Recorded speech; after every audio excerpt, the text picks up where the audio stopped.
Will Cameron return triumphant at Downing Street? Will Miliband finally take number 10? Or will Clegg finally get to step out of Cameron's shadow? Welcome to the Leeds Hacks election special. My name is Olivia Newby and I will be with you throughout the evening as we bring you live broadcasts on the hour every hour. We have a really exciting night in store for you, including updates from the count at Leeds Arena. In 2010 it was a 3-horse race, but this year it is sure to be contested much more fiercely, with more media coverage focusing on smaller parties than ever before. All will become clear as the results start coming in. Feel free to tweet us at Leeds Hacks with any comments or opinions, and we will do our best to read them out live on air. But first things first, let's see Joe Turn over at the Leeds Arena, who is awaiting the count.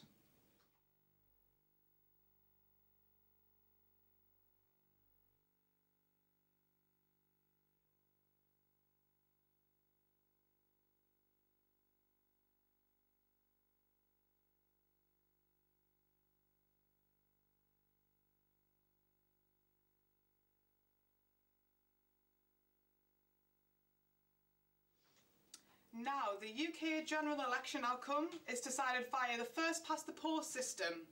This means the election is won by the candidate who receives the most amount of votes in comparison to opponents. Our reporter Scott Anderson has the details. It's election day in Leeds, but how does the electoral process actually work?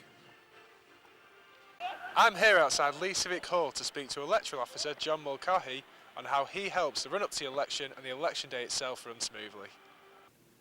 I asked him what his specific role was in the run-up to the election. I work with Susie Benton and Sue Wolfe in the elections team, who have a team of very hard-working people who process all the applications that have come in to be on the register. This year we had 560,000 people on the register, with an increase of about 23,000 people from what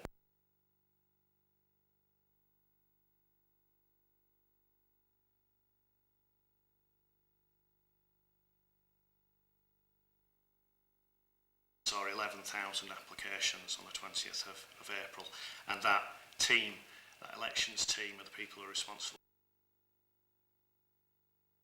for processing all that. Would you just be able to explain for the people that don't know the first past the post system, how it works? It does what it says on the tin, basically. You've got, say you have 5 candidates for a constituency, a parliamentary constituency. When we count the votes up, the candidate with the most number of votes is successfully elected. So they don't have to have a particular majority or anything like that. As long as they have more votes than the other candidates, they will get it. How does the election actually work then? Well, the election, obviously, people get their poll cards through the post, those that are registered to vote at the elections. They go to the polling station on polling day, and on polling day they will have a number of ballot papers to look at, depending on where they are in the Leeds area. So everybody will get a parliamentary general ballot paper, which will have the candidates for the general election. We're doing the verification and the count for the elections this year in the arena. So all the votes go to the arena. We open up the ballot boxes. We have paperwork which tells us exactly how many votes have been cast in that polling station. And what we do then is we count the votes in the boxes to ensure that we match those accounts. Tonight, 7th of May, we're doing the general parliamentary count. That will happen immediately after we've checked how many ballot papers we've got in each of the boxes. That's known as the verification. When we go on to the counts, we'll just be doing the parliamentary count that night. That will probably go on till between 4 and 5 o'clock in the morning. What's it like in the build-up to the election? Do you find it exciting? I always think it's exciting. I'm a bit of a nerd with this, but I do like the elections. They are quite exciting.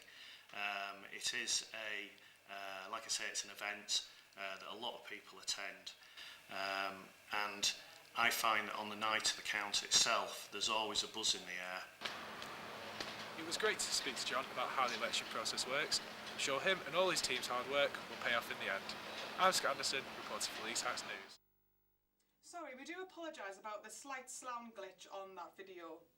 So before we get started, let's establish exactly what parties are running in this year's general election and more locally, find out a bit of history behind Leeds' very own constituencies.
Joining me in the studio is our political reporter Elliot Ryder and Robyn Vinter from LondonLovesBusiness.com.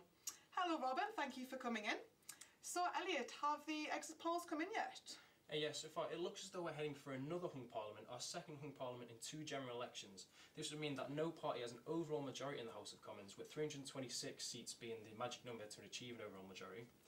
So far, the Conservatives are forecast to have 316 seats, with Labour following on 239 seats and the Liberal Democrats on 10 seats. And the SNP seem to be the biggest winners so far, being propelled from 6 seats to 58 seats. Although these are not the overall results, they're a very good indication for what the final result may be, as the 2010 election exit poll had a very, very small margin for error. However, a very interesting stat so far is the Conservatives, plus with the Liberal Democrats, will make that 326 seats, providing a majority and continuing the coalition. Wow, that's really interesting. So Robyn, has there been any particular highlights or low points in the campaigns for you so far? I think everyone's kind of had quite a strong campaign actually. I think all parties have kind of performed at or near their best. I think when we're coming up to a general election, we're all feeling quite strongly that, especially with this general election, that you know, with it being so close and being so tight, we're all kind of hoping that there's going to be a real fierce battle, and maybe we haven't seen that as much as we hoped we might have seen.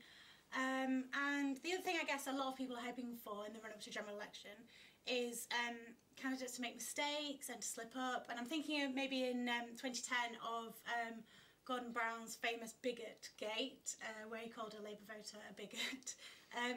So that kind of thing, we're really, really hoping for something like that this campaign, and we haven't really seen it, you know, not as much as we were hoping anyway.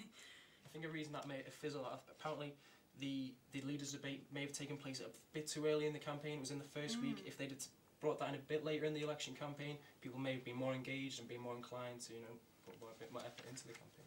Yeah, I mean, is there any particular party or candidate which has stood out the most for you?